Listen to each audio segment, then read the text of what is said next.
مرحب مرحب يا رمضان ويا مرحبا بك يا رمضان.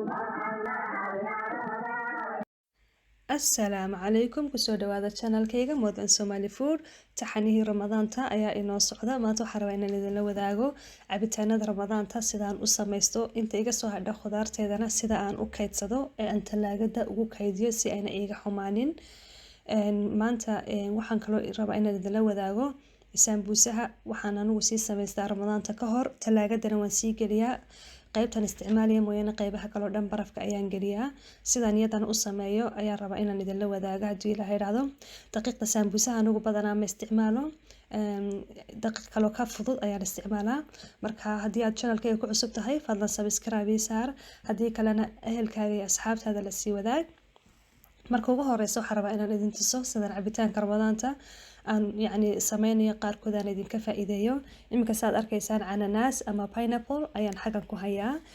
waxaan rabaa inaan cabitaan maanta ka kooban pineapple ama cananaaska inaan sameeyo. dulqaata weli hargab baa i yarahaya. marka maadaama oo cabitaanku aanan intaas oo dhan maanta isticmaaleynin, waxaan rabaa inaan idin tuso sidaan uga faa'iideeyo inta soo hadha sida aan odhan doono haddii ilaahay idhaahdo. waxaad xaggaa ku arkaysaan waa cananaas, xabad muuse aan soo jarjaray iyo tufaax. marka cabitaankeenu maanta saddexdaa shay ayuu ka kooban yahay. waxa aan sameynayaa bacihii aan maalintii hore isticmaalaya ziplock ayaan ku gurayaa cananaaska iyo muuska iyo tufaaxa. marka waxaan u kala xidhxidhayaa qaybo kala wada duwan. hadhow tale talaagada marka aad geliso waxba kaama noqonayo.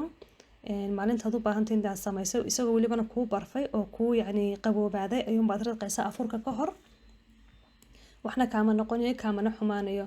laakiin haddii aad intaad inka isticmaasho inta kale talaagada xaggeeda sare aad geliso, waxaa laga yaabaa inuu fruitkan uu ka xumaado, uu kaa dhanaano, uu kaa khasaaro oo tuurto. marka si looga taxadaro inuuna saa kaa noqonin, sidan ayaa fiican inaad u samaysato. kala wada xidhxidh, ku rida talaagada. maalinta markaad ridqayso afurka ka horun insha Allah intaad kasoo saarto ridqo. haddii aad family kooban tihiin iyo haddii aad family maasha Allah ballaaran aad tihiin, intaa way ku anfacayaan. cabitaanka labaad rabaa inaan idinla wadaago waxa weeyaan orange iyo carrot iyo muxuu ahaayey sinjibiil yar ayaan ka sameynayaa. waa orange, carrot iyo sinjibiil. saddexdaa shay aad ayay isku qaataan. haddii aad doonaysana in yar oo huruudda organiga ah ama turmeric ayaa dusha kaga sii darsanaysaa. waa cabitaan fresh ah isaguna maasha Allah tabaaraka raxmaan. waxyaabaha ugu fiican ee afurka kadib in la cuno ay la cabo ay tahay ayaa muhiima. kullaba afurka marka aad jabinayso waxa ugu fiican ee lagu jabiyaa waxa weeyaan koob biyo aan xoog u qaboobeyn iyo xabadaada timirta ah. taas ayaa caafimaad ahaan ugu fiican maadaama aad maanta dhan soo soomanayd oonad rabin wax aad u qabow iyo waxyaabo badan oo kaloo macmacaan ku jiraan ama cabitaan laguma bilaabo.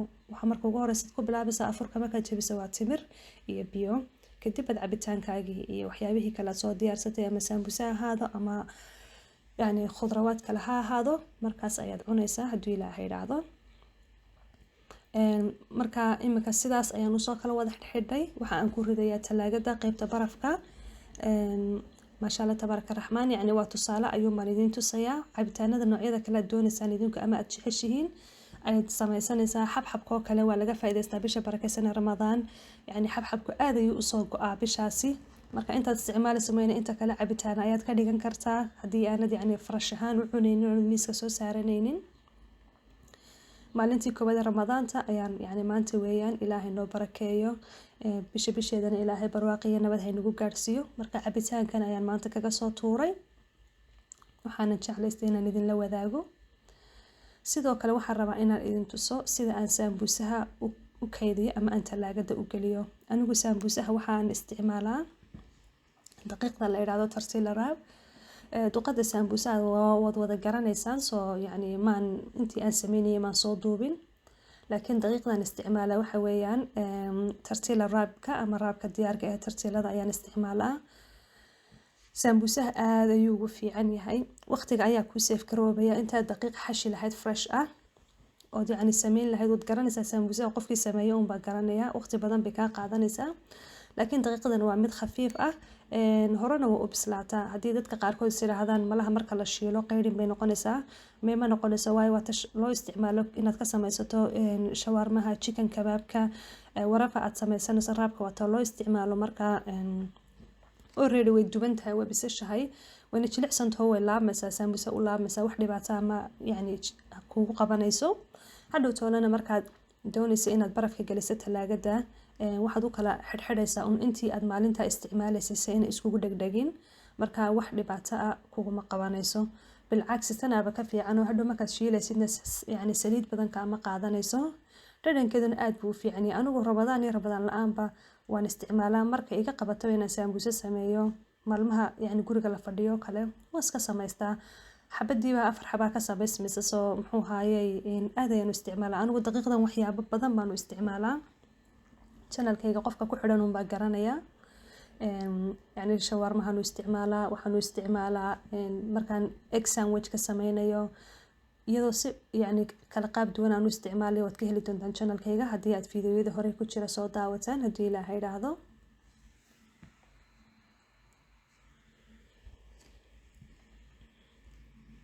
marka waxaan yani jeclaan lahaa bal inaad idinkuna insha allahu tacaala haddii Tarsila Wraps aad helaysaan meesha aad joogtaan aad ka helaysaan inaad ila tijaabisaan waa qaab fudud oo uga baxsan karto daqiiqda sambusaha aad sameynaysa inta badan ka waqtiga badan ka qaadanaysa aad ku bedelan kartid oo aad si fudud u sameyn kartid weeyaan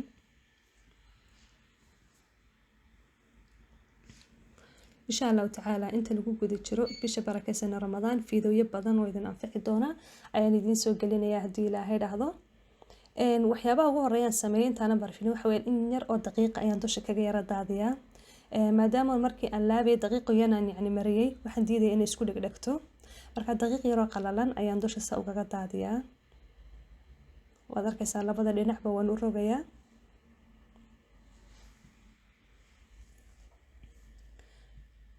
marka waxa aan yani sameyn doona haddii Ilaahay idhaahdo bicihii aan isticmaalay ziplock ahaa ayaan ku ridayaa inta xabay aad isleedahay way qaadi kartaa bacda xajmigeeda ay ku xiran tahay bacaha qaar baa waaweyn oo ilaa 10 xaba in ka badan qaadaya bacaha qaarna yani waa siyaaskoodu yar yahay marka intaas leedahay way qaadi kartaa ayuu mad ku ridaysaa weynana laakiin aad xabad walba gaarkeeda u fadhiisisid marka aad xidhaysidna naqaska ka saar si hadhow toole una yani space badan kaaga qaadan fridge-ka biyana ayna ka gelina siibadana si fiican ayaad u xidhaysaa marka aad sameynayso haddii Ilaahay dhahdo ayuun baad ka soo saaraysaa saacad ka hor meelaha si ay u baraf dhacdo wadan kulul haddaad joogtana adigu saacad waba ka badan tahay in ka badan uma baahnin maasha Allah tabaaraka raxmaan waa hawl fudaydsi weeyaan bisha barakeysan waa in laga faa'iideysto quraankaaga iyo cibaadadaada iyo diintaada aad ku mashquusho waqti badan ayay naga qaadataa haddaynu dumarnahay inaynu madbaxa ku jirno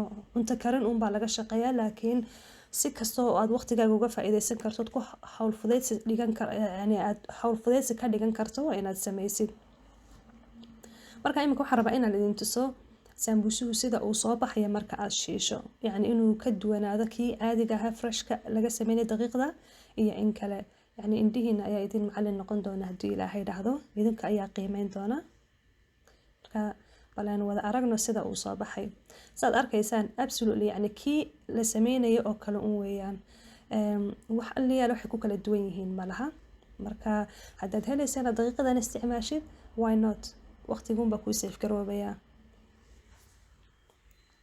waqtiga ku save garoobayna waxaad uga faa'iideysanaysaa inaad cibaadadaada iyo ducooyinkaaga iyo quraankaaga aad ku mashquusho